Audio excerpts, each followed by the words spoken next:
Bismillahirrahmanirrahim. Bab tentang ancaman orang yang meninggalkan sholat.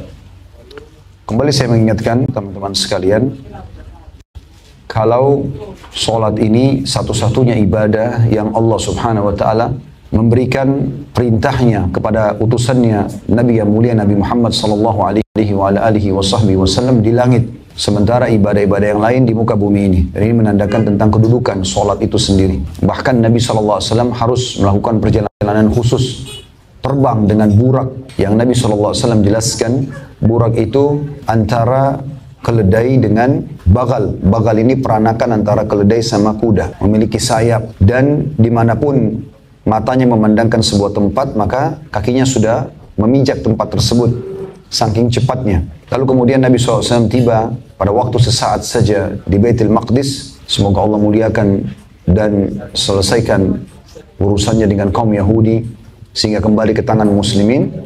Kemudian beliau mi'raj ke langit, setelah beliau mengimami sholat para nabi-nabi dengan hikmah Allah Subhanahu wa Ta'ala. Dan kisah Isra Mi'raj cukup panjang dan masyhur di kalangan kaum muslimin. Intinya Nabi SAW menerima perintah sholat ini setelah naik melewati langit ketujuh, kemudian menerima langsung dari Allah Subhanahu wa Ta'ala dengan cerita yang cukup panjang bagaimana awal perintahnya 50 waktu sholat dan akhirnya berkurang menjadi 5 waktu sholat. Sholat ini teman-teman simbol kaum muslimin. Bahkan tidak ada agama bagi orang yang tidak sholat. Percuma saja namanya Muhammad, Ahmad, Aisyah, Hafsah, tapi tidak sholat. Dan sholat ini bukan hanya sekedar gerakan dan bacaan, tapi dia adalah pembicaraan langsung seorang hamba dengan Tuhannya. Makanya dalam hadis-hadis yang sahih disebutkan, baginda Nabi SAW bersabda, kalau seorang hamba membaca dalam sholatnya Al-Fatihah, Alhamdulillahi Rabbil Alamin, segala puji bagi Allah Tuhan alam semesta, maka Allah menjawab langsung, mengatakan hamadani abdi, hambaku memujiku. Kemudian kalau hamba tersebut mengatakan Ar-Rahmanir Rahim, yang maha pengasih lagi maha penyayang, Allah juga mengatakan athna alayya abdi, hambaku juga memuji-mujiku. Maliki yaumiddin, raja, penguasa hari kiamat.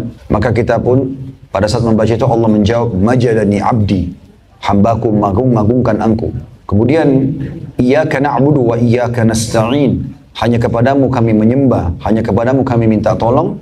Allah menjawab hadza li wa li abdi, hanya kepadamu kami menyembah. Allah mengatakan hadza li, ini untukku, karena sesembahan hanya kepada Allah Subhanahu wa Ta'ala, tidak boleh pada pohon, pada kuburan, pada benda-benda yang makhluk, hanya kepada Allah Subhanahu wa Ta'ala. Wa iyyaka nasta'in, dan hanya kepadamu kami minta tolong. Allah mengatakan hadza li abdi, ini untuk hambaku. Lalu setelah kita puji-puji Allah di ayat-ayat awal tadi, maka akhir ayat kita membaca doa, ihdinas siratal mustaqim, tunjukkanlah kami jalan yang lurus, siratal ladzina an'amta alaihim, jalan orang-orang yang telah engkau berikan petunjuk dari para nabi-nabi dan pengikut-pengikut setianya. Ghairil maghdubi alaihim waladdallin, bukan jalan orang-orang yang kau murkahi, maksudnya orang-orang Yahudi, dan bukan juga orang-orang sesat, maksudnya orang Nasrani. Karena orang Yahudi tahu kebenaran cuma dia tidak mau ikuti, maka Allah murka. Orang Nasrani mau mendakwakan agama mereka sambil mengatakan Allah punya anak, atau Isa alaihissalam adalah anak Tuhan, kemudian mereka salah, maka dikatakan sesat. Oleh karena itu kita mengatakan amin, semoga Allah kabulkan. Dan kalau kita membaca ihdinas siratal mustaqim sampai waladdallin, Allah mengatakan hadza li abdi wa li abdi masal, ini milik hambaku dan hambaku akan mendapatkan apa yang dia minta. Dan ini komunikasi. Makanya teman-teman, pada saat kita ruku, lalu kita mengagungkan Allah, mengatakan subhana rabbiyal azim, maha suci Tuhanku yang maha agung. Dan ada kurang lebih 4-5 macam doa ruku, di antaranya yang mulia juga yang jarang dihafal oleh kaum muslimin, Allahumma laka raka'tu, ya Allah kepadamu lah aku ruku, wa bika amantu, kepadamu aku beriman, wa laka aslamtu, kepadamu lah aku menyerahkan diri, raka'as sam'i, telah ruku pendengaranku, wa basari, penglihatanku, wa lahmi, dan dagingku, wa dami, dan darahku, wa idhami, dan tulang-tulangku, wa mastaqalla bihi qadami, dan semua yang ditopang oleh tubuhku. Kalau orang merenungi bacaan ini, dia tahu dia sedang menundukkan tubuhnya kepada Sang Pencipta Allah, yang menciptakan semua organ tubuhnya, yang membuat dia bisa ada di muka bumi ini, dan juga yang akan mematikan dia nanti. Begitu juga kita pada saat mengatakan Sami Allahu liman hamidah, Allah telah mendengar siapapun yang memujinya. Makanya kita mengatakan Rabbana walakal hamd, wahai Tuhan kami, wahai pencipta kami, segala puji bagimu. Begitu juga pada saat sujud, kita mengatakan subhana rabbiyal a'la, maha suci Tuhanku yang maha tinggi. Dan di antara doa juga yang dibaca pada saat sujud adalah Allahumma laka sajadtu, ya Allah kepadamu lah aku sujud, wa bika amantu, kepadamu aku beriman, wa laka aslamtu, kepadamu aku menyerahkan diri.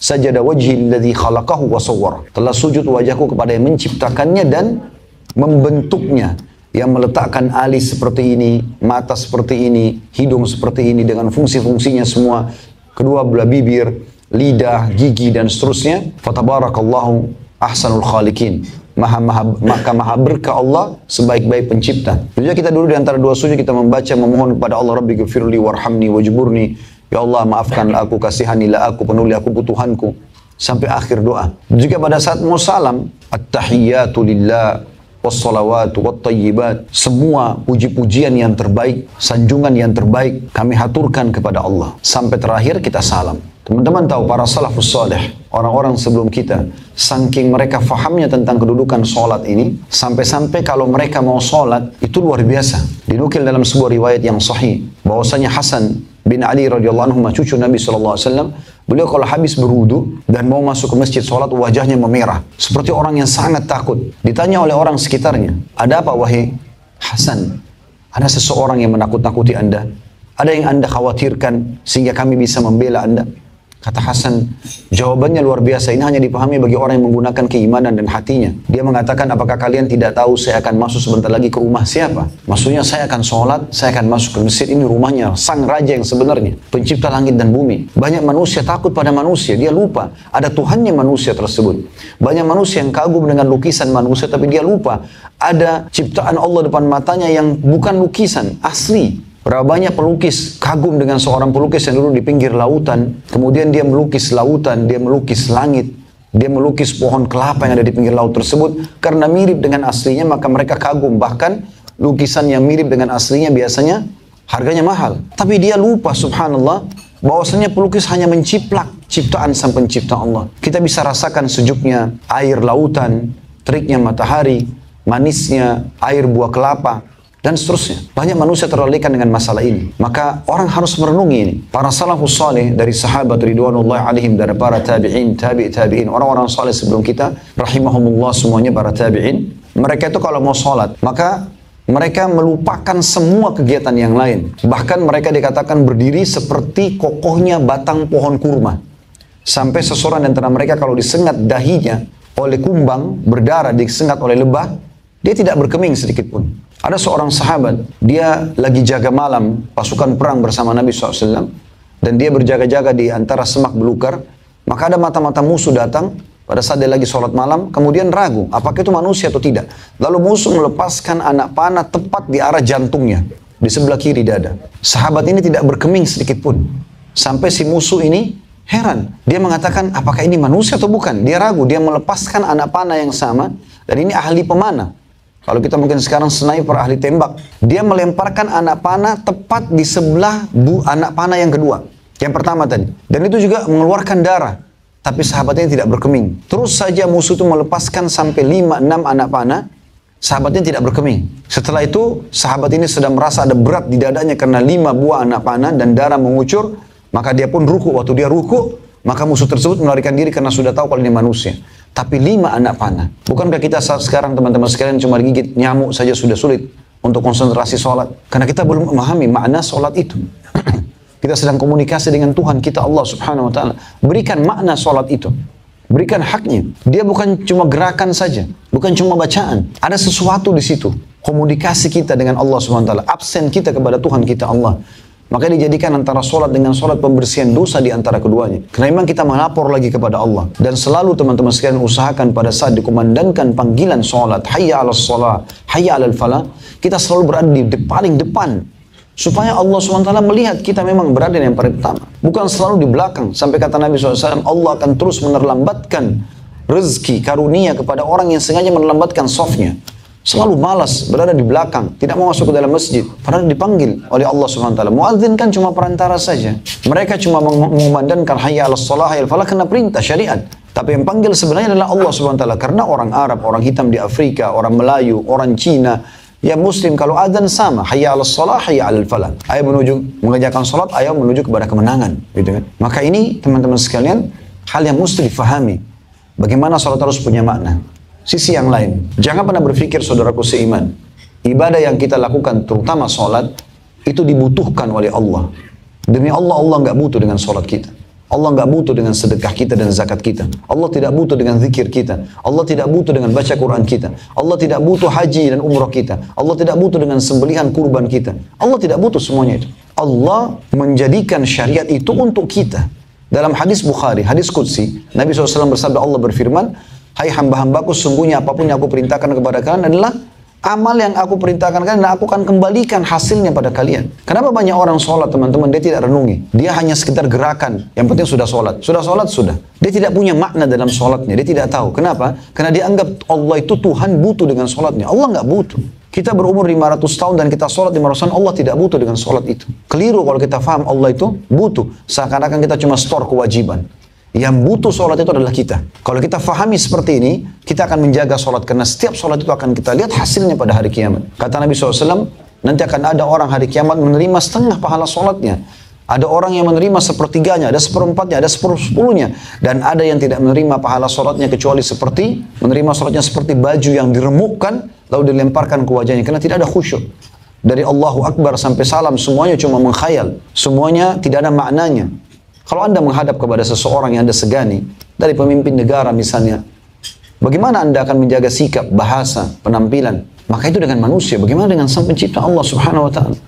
Berikan makna solat kita, teman-teman sekalian, fahami. Dan Nabi SAW mengatakan, awal amal yang dihisab dari seorang hamba hari kiamat adalah solatnya. Kalau solatnya baik, beruntunglah dia. Riwayat lain akan membantu amal-amal yang lain. Kalau solat Anda sudah baik, maka secara otomatis akan membantu kekurangan ibadah yang lain. Dan kalau sholatnya rusak, maka akan rugi dan celakalah dia. Riwayat lain akan mengganggu ibadah yang lain. Maka perlu diperhatikan masalah sholat ini, teman-teman. Bukan hanya sekedar gerakan, bukan hanya sekedar menyelesaikan, tapi konsentrasikan, ikhlaskan niatnya, sempurnakan wudunya, sempurnakan gerakannya, sempurnakan awal waktunya. Semuanya kita lakukan dengan baik. Dan kita harus fahami sekali lagi, sholat itu kita yang butuh. Dan ini simbol Islam. Satu-satunya ibadah yang diperintahkan oleh baginda Nabi SAW untuk memukul anak kalau tidak lakukan adalah sholat. Kata Nabi SAW, perintahkan anak kalian sholat di umur 7 tahun dan pukul mereka di umur 10 tahun. Puasa tidak ada hadis seperti ini. Zakat, haji tidak ada seperti ini. Jihad tidak ada seperti ini. Tapi ini perintah syariat, disuruh pukul kalau tidak mau sholat. Artinya awal yang kita ajarkan sholat kepada anak-anak. Sholat. Dan kita pun sholat. Dan ingat teman-teman, bukan hanya sekedar setoran. Tapi kita butuh dengan pahalanya. Rugi. Waktu, energi yang kita keluarkan, tapi tidak ada nanti kita terima pahalanya. Karena hanya gerakan saja. Kalau pertanyaan muncul selanjutnya, bagaimana caranya supaya saya memahami sholat itu punya bobot? Bagaimana supaya saya khusyuk? Maka banyak kiatnya. Yang paling pertama, supaya Anda termotivasi mau menjaga ibadah. Semua ibadah, selain sholat pun sama. Baca janji Allah di ibadah itu. Mau mengerjakan ibadah apapun, baca janji Allah di situ. Misalnya, mau rajin sholat 5 waktu, on time, supaya tepat waktu di masjid, saf pertama bagi laki-laki misalnya, maka baca keutamanya, ketik saja di Google, keutamaan sholat 5 waktu, keutamaan sholat di masjid, keutamaan saf pertama. Wahyu itu, ayat Al-Quran dan hadis Nabi SAW berbicara dengan hati manusia, kita akan tersentuh, kita akan lakukan itu. Mau rajin sholat duha, mau rajin sholat tahajud, mau rajin sholat apa saja, maka baca keutamaannya. Kemudian juga, kalau mau sedekah, mau zakat, mau bakti sama orang tua, mau haji dan umrah, mau jihad, mau nuntut ilmu, semua punya keutamaan. Buku-buku hadis banyak. Bukan tidak asing seperti Riyadhus Shalihin, buku Imam Nawawi rahimahullah. Semua berisikan tentang keutamaan dan juga ancaman. Keutamaan bagi yang melakukan ketaatan dan ancaman bagi orang yang melakukan kedurhakaan. Seperti juga buku yang sedang kita bedah ini juga membahas tentang masalah itu. Motivasi yang besar bagi ibadah-ibadah agar kita kerjakan. Jadi kita perlu tahu janji apa yang Allah berikan kepada kita kalau kita kerjakan ibadah itu. Itu hak kita. Boleh. Ya. Boleh kita tanya, kalau saya sholat malam Allah kasih apa saya? Itu wajar, karena memang Allah yang menjanjikan. Kalau tertinggal sepertiga malam, Allah turun ke langit bumi, lalu Allah bertanya kepada para malaikatnya, siapa yang memohon ampun, saya maafkan, siapa yang punya hajat, saya penuhi, siapa yang minta tolong, saya tolong. Berarti kan kita dapat sesuatu dengan sholat malam. Ada motivasinya. Semua ibadah ada motivasinya. Bahasa agamanya fadilah. Baca itu. Jangan pernah kerjakan ibadah teman-teman sebelum kita tahu keutamaannya. Dan itu dibaca 5-10 menit saja. Supaya kita tahu, oh saya dapat ini. Dan itu lebih membantu kita untuk khusyuk nanti. Kenapa orang mau sedekah besar? Karena dia tahu keutamaannya. Kenapa orang mau pergi haji ulang-ulang? Mengulang-ulangi umrah? Karena memang dia tahu keutamaannya. Maka dia ulangi. Orang yang tidak tahu keutamaannya hanya sekali sudah dia tidak akan kerjakan lagi. Begitu juga kalau kita terbiasa dengan satu perbuatan salah, dosa. Maka teman-teman sekalian baca ancaman Allah di dosa itu. Misal ada yang berzina. Atau ada orang yang mabuk-mabukan. Ada orang yang suka bohong, ada orang yang riba, dan seterusnya. Pelanggaran agama yang sudah kita tahu. Bagaimana caranya kalau kita sudah terlanjur suka dengan dosa itu? Kayak sebuah rutinitas. Sederhana. Anda kalau mau dengar orang lain nasihati, mungkin Anda terima atau tidak. Tapi sederhana. Coba dengan diri Anda sendiri. Ketik di Google saja, atau kalau ada buku bagus. Kalau di Google paling mudah sekarang. Bukan kena promosi Google. Saya tidak, bukan promosi. Tapi saya lihat ini sesuatu yang sangat mudah. Tulis ancaman orang berzina. Ancaman riba. Ancaman menipu. Baca coba. Sebuah artikel, sebuah tulisan, ayat-ayat, hadis, Anda akan tertahan. Nggak akan mau lakukan lagi. Anda ulangi 2-3 kali, maka lebih kuat penghalang dalam diri kita untuk melakukan perbuatan dosa tersebut. Ya. Itu disilakan dengan tarhib, ancaman. Dalam buku ini begitu. Begitu juga dengan tadi yang motivasi ibadah itu adalah targhib. Maka ini sebuah kaidah penting teman-teman sekalian. Maknakan ibadah kita. Penyesalan selalu terakhir. Ingat, setiap buku lembaran amal kita akan dicatat amal pada hari itu dan kita butuh dengan amal itu. Jangan sia-siakan. Jangan buku amal lembaran hari ini lebih buruk daripada kemarin. Harusnya lebih baik. Dan kita sendiri yang butuh. Semua orang di sekitar kita, teman-teman sekarang, Anda sering melihat satu sama yang lain. Pasangan hidup, anak-anak, kerabat kita, bawahan, atasan, semuanya. Ya. Semua itu akan berpisah dengan kita. Akan berpisah. Kita pada saat itu akan meninggal. Dan pada saat kita meninggal, teman-teman, kata Nabi SAW, kalau anak Adam meninggal akan ikut ke kuburan 3. Keluarganya, hartanya, dan amalnya. Dan akan pulang 2. Secinta-cintanya istri pada suami, suami pada istri, orang tua pada anak, anak pada orang tua, bawahan pada atasan, atasan pada bawahan, teman pada teman. Tetap dia paling lama 5-10 menit, 1 jam di kuburan. Tidak akan mungkin nginap di situ, dia akan pulang. Pasangan kita bisa menikah lagi, anak-anak juga aktivitas dengan aktivitas masing-masing. Mobil yang termewah yang kita miliki, mobil apa? Ferrari kan? Mobil apa yang paling mahal yang kita miliki? Paling jauh parkir di pagar kuburan, nggak akan masuk ke liang lahat. Pulang akan dibagi warisan. Yang tinggal bersama kita apa? Ini yang selalu kita lalaikan. Justru amal. Sholat itu, kotak amal di masjid yang selalu lewat, kita nggak pernah sedekah. Orang miskin yang kita lalaikan, sudahlah, selalu negosiasi sama syaitan. Itu mungkin anak pinjaman, mungkin dia bohong. Kenapa negosiasi? Pada saat ada peluang beribadah, saatnya eksekusi, bukan negosiasi. Berikan saja, mungkin itu amal terakhir kita. Saya selalu teman-teman jadikan motivasi buat diri saya, dan saya ajak teman-teman sekalian begitu. Semoga Allah ikhlaskan niat kita. Jadikan setiap kali ada peluang beramal soleh itu adalah amal terakhir. Anggap setelah kita sedekah itu, setelah kita baca beberapa ayat Al-Quran itu, setelah kita sholat, setelah kita puasa, kita meninggal dunia. Ini sering Nabi SAW bahasakan kalau beliau mau imami sholat. Beliau mengatakan kepada para sahabat sebelum takbir, menghadap kepada mereka, Sallu sholat al-muwadda'ah. Sholatlah sholat perpisahan, kata Nabi. Sholat perpisahan, seakan-akan habis ini kau akan mati. Bagaimana teman-teman kalau ada dokter yang mengatakan pada kita, maaf, penyakit Anda sudah tidak bisa sembuh lagi. Sekitar setengah jam dari sekarang, ilmu medis mengatakan Anda akan meninggal dunia. Lalu kemudian Anda punya kesempatan sholat. Bagaimana sholat Anda pada saat itu? Anda sudah tahu akan mati. Atau Anda ditangkap oleh musuh, akan dipenggal lehernya. Cuma masih dikasih kesempatan untuk sholat 2 rakaat. Seperti apa sholat kita? Kita akan pasti jaga kekhusyuannya. Karena ini sholat terakhir. Harusnya kita tidak harus tunggu vonis dokter. Tidak harus tunggu ditangkap oleh musuh. Karena memang malaikat maut setiap saat bisa mencabut roh kita. Dan pada saat itu kita meninggal, teman-teman, hanya jadi kenangan saja. Semua ini akan jadi kenangan. Oh itu rumahnya, oh itu sepatunya, oh itu mobilnya, oh itu ini, dan dikenang saja. Setelah itu selesai. Berapa lama kita dikenang? Sebentar. Sekarang teman-teman hadir di sini. Masih ingat nggak kakeknya? Atau ayah kakeknya? Atau kakek-kakeknya? Mungkin bahkan kita tidak tahu namanya. Banyak jemaah anak muda yang hadir di masjid. Saya tanya waktu itu di Jakarta. Tahu nggak nama ayah kakek? Nggak tahu. Akan Anda tidak tahu nama kakeknya. Apalagi kalau saya tanya kakek-kakeknya. Artinya generasi 2-3 generasi bahkan kita sudah dilupakan. Yang menjaga kita amal kita yang selalu kita lalaikan, teman-teman sekalian. Maka jaga amal ini. Amal ini kita yang butuhkan. Terutama puncak ibadah adalah sholat. Ini penting sekali. Karena saya sudah katakan tadi hadis Nabi SAW, dia adalah awal amal yang akan dihisap hari kiamat. Kalau dia baik akan membantu yang lain, kalau dia buruk akan mengganggu yang lain. Dan itu tidak sulit. Tadi pada saat ada orang ikrar syahadat, saya akan sampaikan itu. Kalau mungkin ada yang mendengarkan. Kalau dalam 24 jam, Allah cuma minta kita yang wajib 5 waktu sholat saja. 5 waktu sholat saja. Dan kalau kita kasih 10 menit per sholat, ini sudah lama sekali kalau 10 menit ya. 10 menit berarti cuma 50 menit. Masih ada 23 jam plus 10 menit. Kita boleh aktivitas yang lain. Ini sudah membantu amal yang lainnya. Jangan sia-siakan sholat ini. Kemudian hadis selanjutnya 577 dari awal belajar dan urutan 15 dalam bab kita. Dengan sanad sahih dari Naufal bin Muawiyah radhiyallahu anhu bahwa Nabi SAW bersabda, "Man fatathu shalah faka'annama wutira ahlahu wa malahu." Barang siapa yang waktu sholatnya terluput darinya, duhur lewat sampai asar masuk, maka seolah-olah keluarga dan hartanya telah diambil secara paksa. Hadis ini riwayat Ibnu Hibban. Artinya pada hari kiamat nanti dia akan melihat satu sholat yang dia lalaikan itu lebih berat daripada istri sama anaknya dirampok orang depan matanya. Saking besarnya bobot satu sholat yang dilalaikan. Berapa banyak orang yang lalai dengan masalah ini. Bahkan kadang-kadang subhanallah duduk-duduk berdagang depan masjid tanpa dia masuk sholat. Kenapa ini? Ada masjid dekat rumah, pergi ke masjid teman-teman sekalian. Melangkah ke masjid. Kata Nabi SAW, setiap langkah menuju ke masjid, satu langkah mengampuni dosa, satu langkah dicatatkan satu pahala dan diangkat satu derajat. Ini keutamanya besar. Sekali ke masjid itu luar biasa gitu. Ya.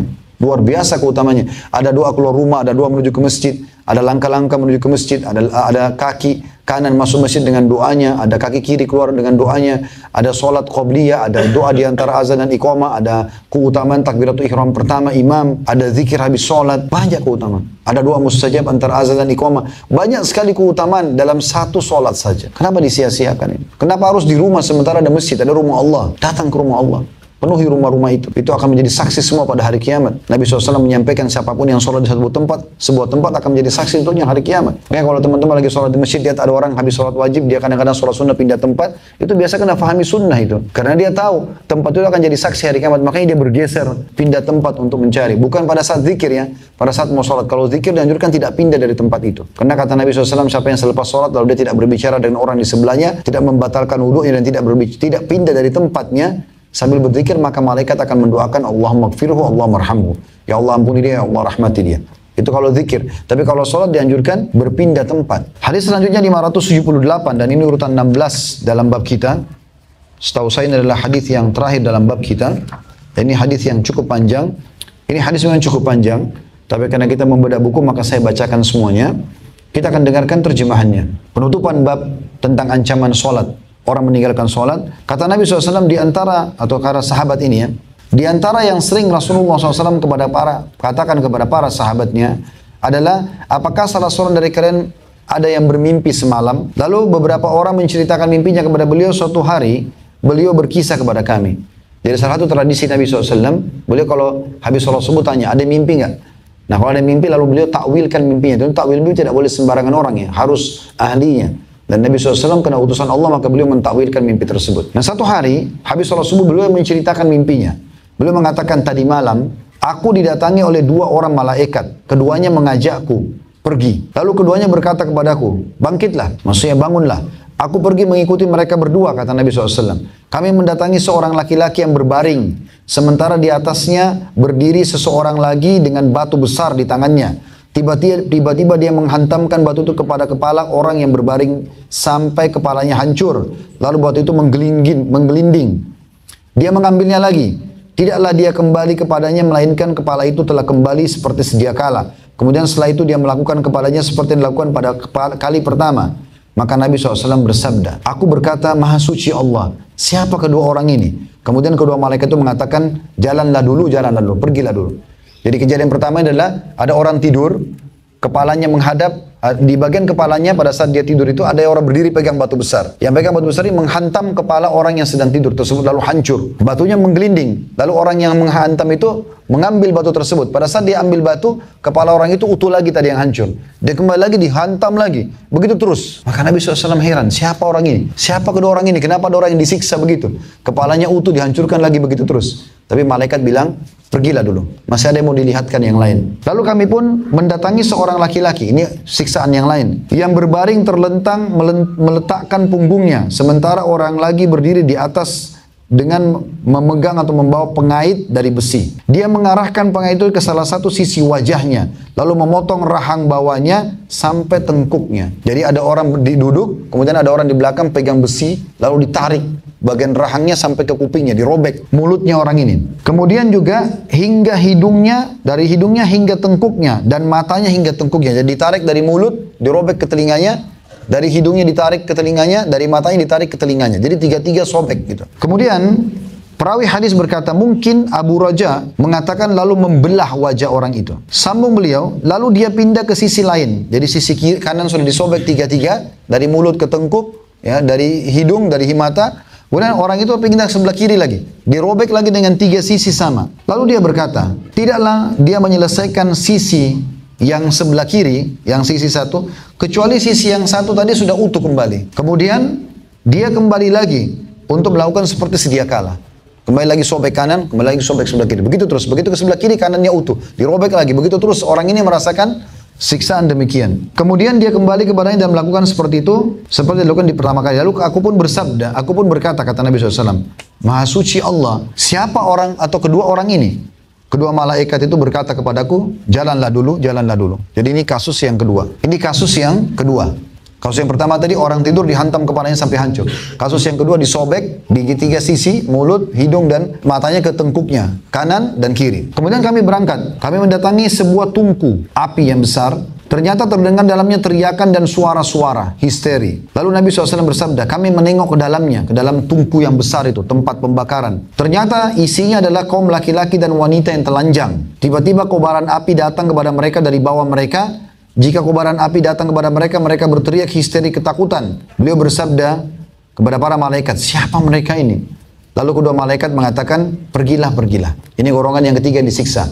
Yaitu laki-laki dan perempuan telanjang berada di dalam sebuah tungku yang besar. Di tengah-tengah tungku itu ada api yang keluar membakar mereka, lalu kemudian masuk lagi. Mereka hangus, lalu diutuhkan lagi, lalu dibakar lagi, begitu terus. Lalu Nabi SAW bersabda, lalu kami berangkat, kami mendatangi sungai. Menurut perawi hadis, warnanya merah seperti darah. Tiba-tiba di sungai itu terdapat seorang perenang yang sedang berenang. Dan di tepi sungai terdapat seorang laki-laki yang telah mengumpulkan banyak sekali batu. Jika perenang itu telah berenang sesuai dengan keinginannya, maka dia menepi menghampiri laki-laki yang telah menumpuk batu tersebut. Jadi ada orang berenang di sungai darah, di ujung sungai itu ada orang yang sedang berdiri, memegang batu.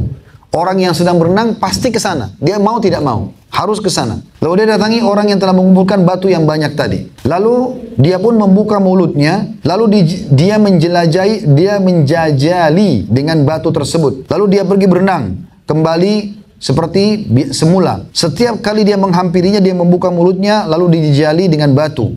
Aku berkata kepada dua malaikat tersebut, siapa kedua orang ini? Siapa yang berenang di laut darah? Dan siapa yang berdiri di pinggir sungai tersebut yang memasukkan batu di mulut orang itu? Maka malaikat mengatakan, jalanlah dulu, jalanlah dulu. Ini kejadian yang selanjutnya. Lalu aku berangkat. Lalu kami berangkat dan kami mendatangi seorang laki-laki yang tidak enak dipandang. Sebagaimana kau membenci melihat seseorang yang tidak enak dipandang. Ternyata dia mempunyai api. Dia menyalakannya dan menjaga sekelilingnya. Beliau bersabda, aku berkata kepada kedua malaikat, siapa ini? Maka keduanya mengatakan, jalanlah dulu, jalanlah dulu. Lalu kami pun pergi, kami mendatangi kebun dengan pohon yang rindang. Di sana terdapat sebuah bunga musim semi. Ternyata di tengah-tengah kebun itu terdapat seorang laki-laki yang sangat tinggi. Aku hampir tidak melihat kepalanya saking tingginya ke langit. Ternyata di sekitar atau di sekeliling laki-laki itu terdapat anak-anak yang aku belum pernah sekalipun melihat anak-anak sebanyak itu. Lalu beliau bersabda, aku bertanya kepada para malaikat, siapa orang ini? Orang yang tinggi yang kepalanya sampai tidak terlihat. Dan siapa mereka? Anak-anak kecil yang banyak di sekitarnya. Maka kedua malaikat itu berkata, jalanlah dulu, jalanlah dulu. Atau ayo pergi, ayo pergi. Lalu kami pun pergi, kami mendatangi pohon rindang, lagi besar. Aku tidak pernah melihat pohon rindang yang sebesar dan seindah itu. Lalu beliau bersabda, kedua malaikat itu berkata kepadaku, panjatlah. Maka kami pun naik ke kota yang dibangun dengan bata emas dan bata perak. Kami mendekat ke pintu kota. Kami minta agar pintu dibuka. Dan ia pun dibuka untuk kami. Kami masuk. Kami disambut oleh beberapa laki-laki yang separuh tubuhnya sebagus apa yang kamu lihat. Maksudnya yang sangat indah.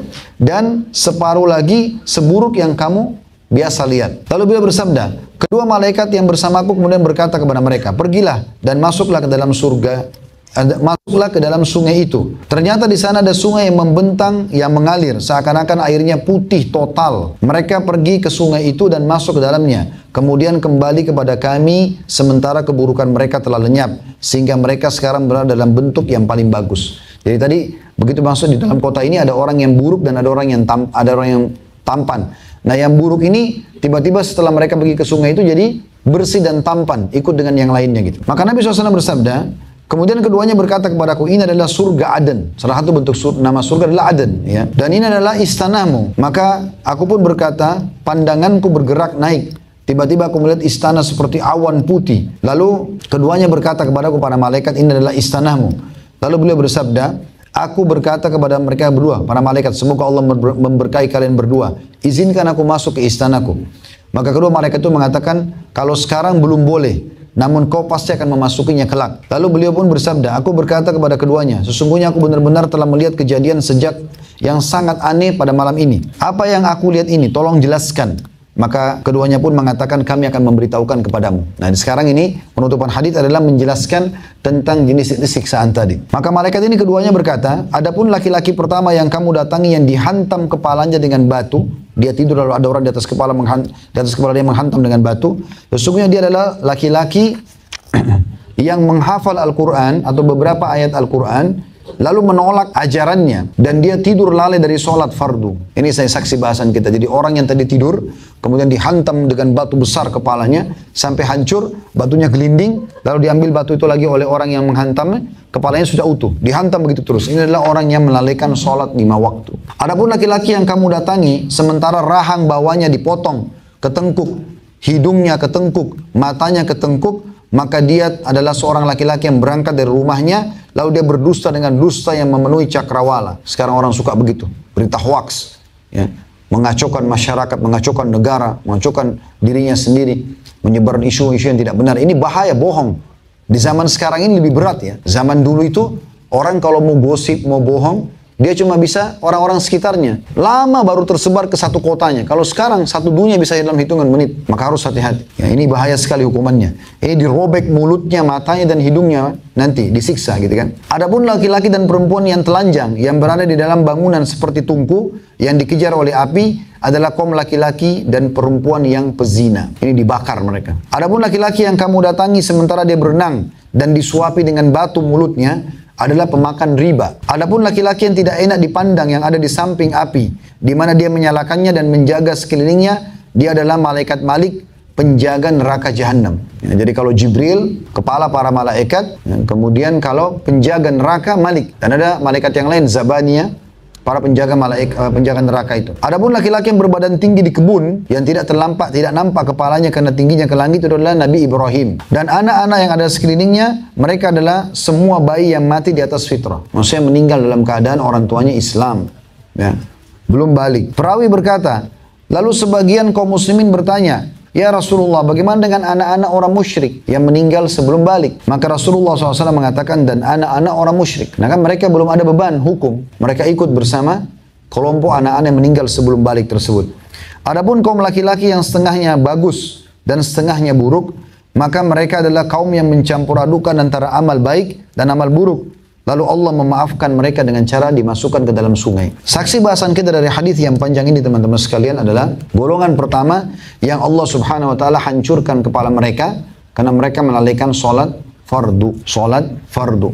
Saya tutup teman-teman sekalian dengan hadis yang mulia. Ini sering saya ingatkan hadis ini untuk melihat dan menggambarkan mudahnya Islam. Ada seseorang mau syahadat di tangan Nabi SAW.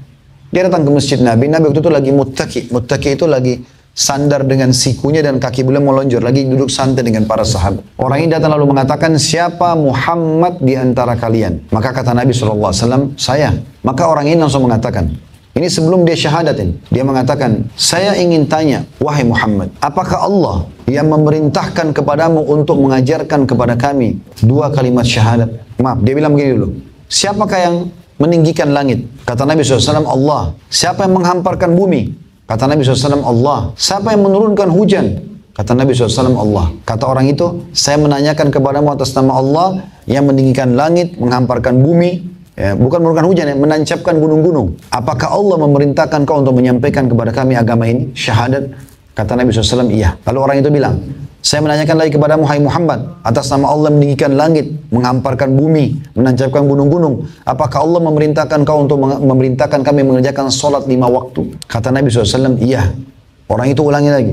Saya menanyakan lagi kepadamu atas nama Allah yang meninggikan langit, menghamparkan bumi, menancapkan gunung-gunung. Apakah Allah memerintahkan kau untuk menyampaikan kepada kami untuk mengeluarkan harta dari orang kaya kami kepada orang miskin kami? Zakat. Kata Nabi SAW, iya. Lalu dia tanya lagi. Saya tanyakan lagi kepada Muhammad atas nama Allah yang meninggikan langit, menghamparkan bumi, menancapkan gunung-gunung. Apakah Allah memerintahkan kau kepada kami untuk memerintahkan kami berpuasa sebulan Ramadan? Kata Nabi SAW, iya. Lalu dia mengatakan lagi, saya menanyakan lagi kepada Muhammad atas nama Allah meninggikan langit, menghamparkan bumi, menancapkan gunung-gunung. Apakah Allah perintahkan kau untuk menyampaikan kepada kami agar kami haji ke Baitullah sekali seumur hidup kami? Kata Nabi SAW, iya. Maka orang itu syahadat langsung. Setelah syahadat, dia mengatakan, saya tidak akan menambah dan mengulanginya. Ada riwayat lain dia mengatakan apa? Kalau saya kerjakan itu saya dapat apa? Kata Nabi SAW, kau akan masuk surga. 5 rukun Islam saja. Kalau kita sholat sunnah, puasa sunnah, sedekah, umroh, pelengkap saja, pelengkap zakat, pelengkap haji, maka itu tambahan. 5 ini saja jaga, ya. Jangan rusak syahadat Anda. Jaga 5 waktu sholat, zakat setahun sekali bagi yang mampu, puasa Ramadan sekali dalam 12 bulan, 1 bulan, haji sekali saya bagi yang mampu, yang sekali seumur hidup, yang wajib, yang sisanya sudah sunnah hukumnya, maka masuk surga. Kata orang tersebut, demi Allah saya tidak akan menambah dan menguranginya. Maksudnya saya mau coba ini saja, 5 waktu sholat, 5 rukun Islam saja. Lalu orang itu pergi. Setelah dia pergi, apa kata Nabi SAW? Siapa yang ingin melihat penghuni surga, lihat orang ini. Begitu mudahnya Islam, teman-teman sekalian. Tidak sulit. Jangan dianggap Islam ini sulit. Sangat mudah. Semuanya sangat mudah untuk dikerjakan dan diamalkan. Dan ingat, setiap orang di antara kita membutuhkan amalnya sendiri. Jangan pernah bangga dengan amal orang lain. Banyak orang begitu. Ibuku itu rajin sekali baca Quran. Ayahku itu selalu sholat di masjid. Itu ibu dan ayahmu. Kamu sendiri bagaimana? Gak ada gunanya bangga dengan amal orang lain. Itu masjid ayahku yang bangun. Itu ayahmu. Kamu bangun masjid mana? Amal orang lain gak ada gunanya buat kita. Kecuali kita penyebab. Orang tua kepada anak mungkin. Karena dia penyebab anaknya jadi soleh. Akhirnya dia dapat amalnya, iya. Makanya dalam pepatah bahasa Arab dikatakan laisal fata man yakunu kana abi kada wa kada. Bukanlah anak muda yang cerdas yang mengatakan dulu ayahku begini dan begitu. Ayahnya dibanggakan. Walakinnal fata man yakunu ha anadan. Tapi seorang anak muda yang cerdas yang mengatakan ini loh saya. Nah, amal kita yang kita kerjakan. Kita sendiri yang butuh, teman-teman, jangan sia-siakan itu. Allahu a'lam.